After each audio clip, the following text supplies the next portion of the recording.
Welcome to सात शिक्षा। I am Sumit सानू। इस वोकैबाइट में हम ऐसे वोकैबलरी डिस्कस करेंगे जो सभी कॉम्पिटिटिव एग्जाम्स के लिए इंपॉर्टेंट है और आपको इससे स्पोकन इंग्लिश में भी हेल्प मिलेगी। वोकैबलरीज 3 तरह की होंगी। फर्स्ट, जनरल वोकैबलरी जो आपके एग्जाम्स में सिनोनिम्स, एंटोनिम्स एंड मिसस्पेल्ड के रूप में आते हैं। Second, one word substitution and third, idioms and phrases. हर एक वोकैबलरी का मैं इंग्लिश और हिंदी दोनों में मीनिंग बताऊंगा। इन वोकैबलरीज को मैं सेंटेंस में यूज़ करके भी दिखाऊंगा जिससे आप इनकी मीनिंग अच्छे से समझ पाएंगे और आपको रटने की आवश्यकता नहीं पड़ेगी। तो आप इस वीडियो को लास्ट तक देखिए। वीडियो के लास्ट में मैं आपसे एक क्वेश्चन पूछूंगा जिसका आंसर आपको कमेंट बॉक्स में देना है। इस वोकैबाइट के पीडीएफ का लिंक मैंने वीडियो के डिस्क्रिप्शन में दे दिया है, तो उस लिंक पर क्लिक करके आप पीडीएफ ओपन कर सकते हैं। तो चलिए स्टार्ट करते हैं। First word is gynaecologist. GYNAECOLOGIST, gynecologist means a doctor skilled in treating diseases relating to women and girls, यानी स्त्री रोग विशेषज्ञ। ऐसा डॉक्टर जो स्त्रियों से संबंधित रोगों का इलाज करता है और ख़ास करके स्त्रियों के प्रजनन तंत्र से संबंधित रोगों का इलाज करता है, उसे गायनोकोलॉजिस्ट कहते हैं। अच्छा, ये जो फील्ड है मेडिकल साइंस का, जो ये ब्रांच है जिसमें स्त्रियों से संबंधित रोगों का इलाज किया जाता है, इस ब्रांच को क्या कहते हैं? इसे कहते हैं गायनोकोलॉजी। अच्छा, यहाँ पर गायनोकोलॉजिस्ट में आप देखिए GYNA इससे शुरू हुआ है, यानी प्रीफिक्स है GYN। तो मैंने आपको पहले बताया था कि अगर किसी वर्ड में ये प्रीफिक्स हो, किसी वर्ड में GYN आता हो यानी गायनो आता हो, तो वो वर्ड स्त्री से रिलेटेड होगा। इससे पहले हमने कुछ वर्ड डिस्कस किया हुआ था। एक था फिलोजेनिस्ट, यानी स्त्री जाति से प्रेम करने वाला।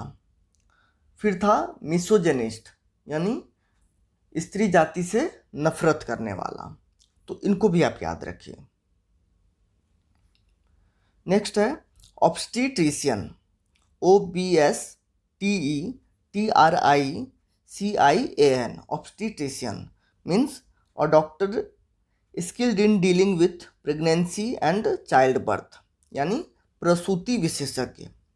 एक ऐसा डॉक्टर जो गर्भावस्था और बच्चों के जन्म, इन सब चीज़ों का स्पेशलिस्ट है, इन सब चीज़ों में स्किल्ड है, उसे ऑब्स्टीट्रिशियन कहते हैं।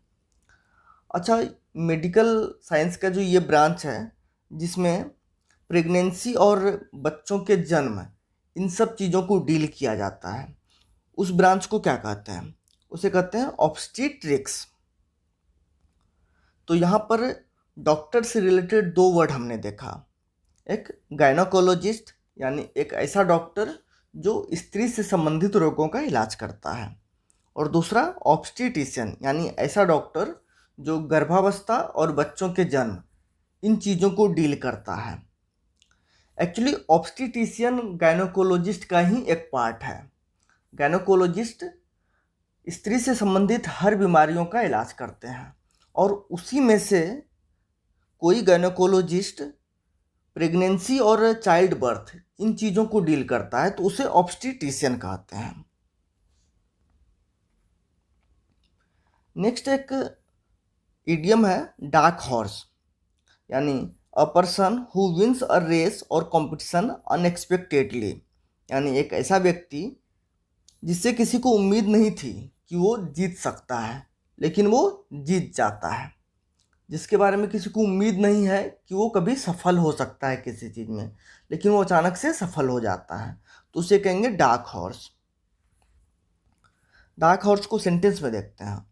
Everyone was sure of the veteran politician's victory, but he was beaten by a dark horse, who was an independent candidate. यहाँ पर एक वर्ड आया है वेटरन। वेटरन वर्ड हमने पहले डिस्कस किया हुआ, इसका मतलब होता है ऐसा कोई व्यक्ति जिसे किसी फील्ड में लंबा अनुभव हो। तो everyone was sure of the veteran politician's victory, but he was beaten by a dark horse, who was an independent candidate, यानी सबको ये भरोसा था कि वो जो अनुभवी पॉलिटिशियन मैदान में है उसकी जीत निश्चित रूप से होगी, लेकिन वो एक इंडिपेंडेंट कैंडिडेट से, एक नए कैंडिडेट से हार गया। यानी वो जो नया कैंडिडेट था वो डार्क हॉर्स साबित हुआ। A few knew Sudhir but he turned out to be a dark horse when he cleared civil services examination. यहाँ पर एक फ्रेजल वर्ब आया है टर्न आउट। ये हमने पहले डिस्कस किया हुआ, इसका मतलब होता है कोई चीज़ पाया जाना, साबित होना। तो अ फ्यू न्यू सुधीर, बहुत कम ही लोग सुधीर को जानते थे। But he turned out to be a dark horse when he cleared civil services examination. यानी बहुत कम लोग सुधीर को जानते थे, लेकिन जब उसने सिविल सर्विसेज एग्जाम क्लियर कर दिया तो वो एक डार्क हॉर्स साबित हुआ। यानी किसी को उम्मीद नहीं थी, लेकिन वो एग्जाम क्लियर कर दिया, तो उसे कहेंगे डार्क हॉर्स। तो डार्क हॉर्स का मीनिंग है ऐसा कोई व्यक्ति जिसकी जीत के बारे में किसी को अनुमान नहीं था, किसी ने सोचा नहीं था कि वो जीत सकता, लेकिन वो अचानक से जीत जाता है। अच्छा, कुछ इनएविटेबल सर्कमस्टेंसेज की वजह से कल आपको वोकैब का वीडियो नहीं मिल पाया था। एक्चुअली कुछ इमरजेंसी आ गई थी और मैं काफ़ी लंबे समय तक ऑक्यूपाइड रहा। हालांकि मैंने कोशिश की कि शाम तक भी आपको वोकैब का वीडियो मिल जाए, लेकिन ऐसा नहीं हो पाया। मैं कोशिश करता रहता हूँ कि आपको वोकैबलरी के डेली बाइट्स बिना किसी गैप के मिलता रहे, और आगे भी मैं इस चीज़ को कंटिन्यू रखूँगा। नेक्स्ट वर्ड है conflict. CONFLICT, conflict means a struggle और fight between two opposing forces, battle. यानी दो लोगों के बीच, दो विरोधी लोगों के बीच संघर्ष, लड़ाई झगड़ा, युद्ध। कॉन्फ्लिक्ट का दूसरा मीनिंग है a state of opposition between ideas, interest, etc.. यानी दो लोगों के विचारें, दो लोगों के हित, इन चीज़ों में काफ़ी अंतर होना, दोनों का परस्पर विरोधी होना। इसे सेंटेंस में देखते हैं, ज़्यादा क्लियर होगा। Several Chinese soldiers were killed in a conflict between Indian and Chinese soldiers at Galwan valley. Galwan valley में भारतीय और चीनी सैनिकों के बीच झड़प या संघर्ष में बहुत सारे चीनी सैनिक मारे गए। There is a conflict between what he says and what he does. वो जो बोलता है और जो करता है, दोनों परस्पर विरोधी होते हैं। यानी वो जो बोलता है उसके अपोजिट करता है, उससे एकदम अलग करता है।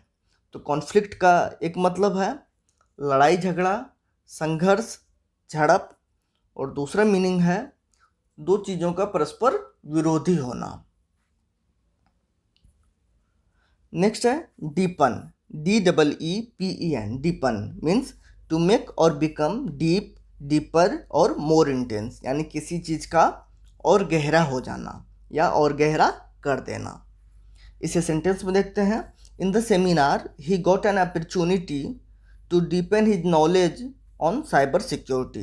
यानी सेमिनार में उसे ये अवसर मिला कि वो साइबर सिक्योरिटी पर अपने नॉलेज को और गहरा कर सके और साफ कर सके, नॉलेज को उसके बारे में और ज़्यादा जान सकें, गहराई से जान सकें। The economic crisis deepened after the announcement of complete lockdown in the country. यानी देश में कंप्लीट लॉकडाउन के अनाउंसमेंट के बाद आर्थिक संकट और गहरा हो गया। तो डीपन का मतलब है डीप हो जाना और ज़्यादा गहरा हो जाना। नेक्स्ट है rebuke. REBUKE, rebuke means to scold, to criticise severely. यानी डांटना, किसी की आलोचना करना। अच्छा, इससे पहले हमने एक वर्ड डिस्कस किया था चाइल्ड, CHID, चाइल्ड। इसका भी यही मतलब था। तो रिब्यूक और चाइल्ड दोनों एक दूसरे को सिनोनिम है, जिसका मतलब है डांटना, किसी की कड़ी आलोचना करना। रिब्यूक को सेंटेंस में देखते हैं। He was rebuked by his boss for getting late.